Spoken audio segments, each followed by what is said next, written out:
आपको पता है कि जो सफाई कर्मचारियों की जो यूनियनें हैं, उनको लेकर भी बड़ा ही कन्फ्यूजन क्रिएट होता है। जो कर्मचारी हैं, वो ये नहीं समझ पाते हैं कि किस यूनियन पर हम विश्वास करें, किस पर ना करें, क्योंकि कई बार उनके ऊपर भी आरोप लगता है कि यूनियन ही उनका शोषण कर रही है। तो इसको लेकर सवाल उठा है कि यूनियन के जो इलेक्शंस हैं, वो आखिर एमसीडी ने क्यों रोक दिया? इस पर कुछ जानकारी है आप?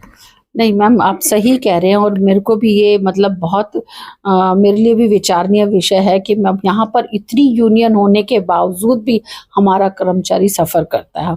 उसके साथ ऐसा व्यवहार होता है कि जैसे वो डिपार्टमेंट का नहीं है, और इतनी यूनियन उनके हितों की बात क्यों नहीं करती।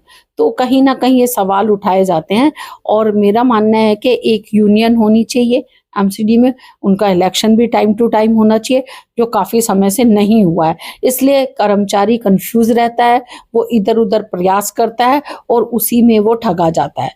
तो इसलिए यूनियन का इलेक्शन जरूर होना चाहिए, और इसलिए हम सब लोग मतलब इसमें एक हमारा तैयारी कर रहे हैं कि यूनियन मतलब एक यूनियन हो, जिससे उनके हितों की बात हो सके और कर्मचारियों को अनहित ना हो सके।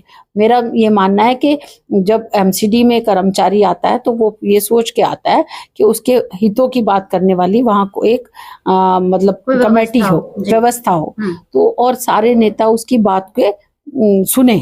तो उसमें जहाँ कमी रहती है वो नेता को बता के जाता है, लेकिन वो यूनियन में फंस जाता है। वहां पर उनके साथ जो नाइंसाफी होती है वो आपने देखा ही होगा।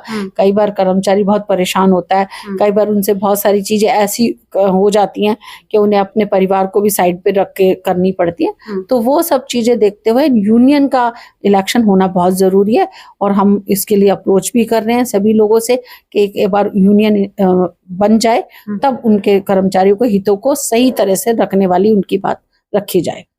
धन्यवाद। Thank you.